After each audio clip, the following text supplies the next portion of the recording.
उधमपुर में जिंदा पकड़ा गया है एक आतंकवादी। जी हां, एक आतंकवादी जिंदा पकड़ा गया है उधमपुर में। आतंकी ने घर में घुसकर जिन 5 लोगों को बंधक बनाया था, उन्हीं लोगों ने इस आतंकवादी को काबू में कर लिया। इसे जिंदा पकड़कर सुरक्षा बलों के हवाले कर दिया है।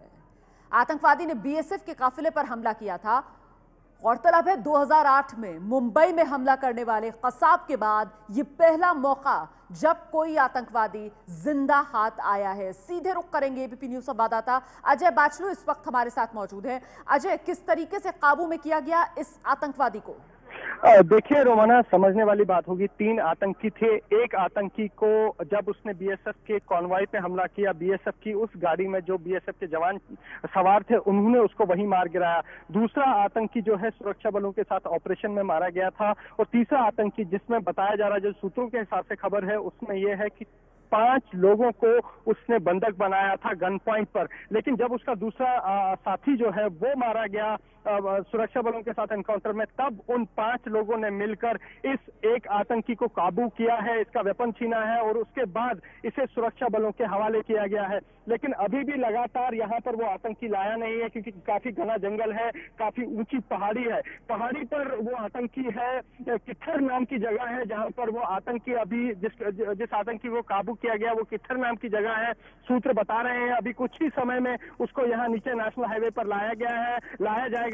वहां पर सुरक्षा बलों, आर्मी और पुलिस ऑलरेडी जा चुकी है। उम्मीद यही जताई जा रही है कि अगले कुछ समय में जो जिंदा पकड़ा गया आतंकवादी है उसको यहाँ नीचे लाया जाएगा और यहाँ से फिर उसे आगे पूछताछ के लिए ले जाया जाएगा। जी रोमाना।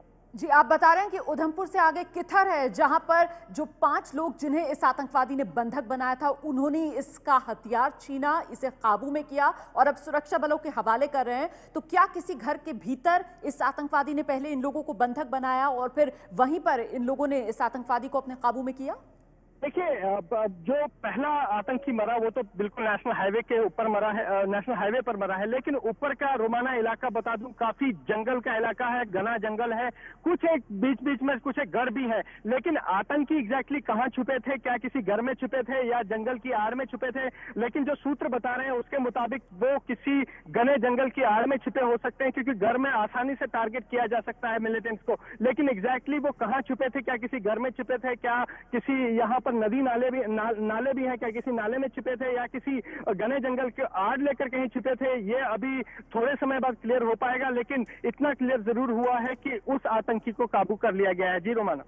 जी, और जिस तरीके से 3 आतंकवादी बताए जा रहे हैं, जिनमें से 2 को सुरक्षा बलों ने मार गिराया और ये तीसरा आतंकवादी जिसे जिंदा पकड़ा गया है, ये बड़ी कामयाबी इस ऑपरेशन में जो सुरक्षा बलों को मिली है। अजय बाचलू जी बिल्कुल, बहुत बड़ी कामयाबी है। कामयाबी न सिर्फ इसलिए है कि उसे जिंदा पकड़ा गया है, लेकिन इस कामयाबी का जिस तरह से आप देख रहे थे कि पीछे कुछ समय में लगातार कश्मीर में आईएसआईएस के फ्लैग झंडे जो है वो लहराए जा रहे थे। कुछ एक आतंकी संगठन जो कि नए अभी वहां रिक्रूट हुए थे, उन्होंने फेसबुक, सोशल मीडिया को अपना हथियार बना लिया था और सोशल मीडिया के जरिए वो वहां पर नए लड़कों को अपनी तरफ आकर्षित कर रहे थे। कहीं ना कहीं पूरा गेम प्लान इस आतंकी के पास होगा। इस आतंकी ने, क्योंकि ये भी एक नया पैटर्न है, करीब 1.5-2 दशक बाद की नेशनल हाईवे पर हमला हुआ है, ये भी एक नया पैटर्न है। कहीं ना कहीं पूरा आईएसआई का खाका इस आतंकवादी के पास होगा। पूरी प्लानिंग होगी, कौन कौन आतंकी थे, कहां से आए हैं, कितने गुट यहाँ पर सक्रिय हैं, जम्मू में है या कश्मीर में है। कहीं ना कहीं ये सारी कड़ियां अब खुलेंगी। एक बार इस आतंकी को यहाँ पर लाया जाएगा और जब इससे पूछताछ होगी। जी रोमाना। अजय, ज्यादा वक्त नहीं हुआ है, हमने देखा था पंजाब के गुरदासपुर में किस तरीके से आतंकवादी नजर आए थे। वो सेना के कपड़े पहने हुए थे, उनके पास अत्याधुनिक हथियार थे। ऐसे में 2 आतंकवादी जिन्हें मार गिराया गया है, उनके बारे में क्या जानकारी मिल पा रही है? किस तरीके के हथियार उनके पास, किस तरीके की तैयारी उनको देखकर समझ में आ रही है उनकी थी? देखिए, जो आतंकी जिनको मार गिराया है वो भी कॉम्बैट यूनिफॉर्म में थे, सेना की वर्दी में थे, ऑटोमेटिक वेपन्स भी थे। जिस तरह से रोमाना, समझने वाली बात होगी, जिस तरह उन्होंने हमले को अंजाम दिया है वो अपने आप में एक नायाब सा हमला था। बीएसएफ की कॉन्वॉय आती है, एक आतंकवादी कॉन्वॉय से थोड़ी आगे ट्रक के पीछे से आता है और फिल्मी अंदाज में अंधाधुंध फायर करता है।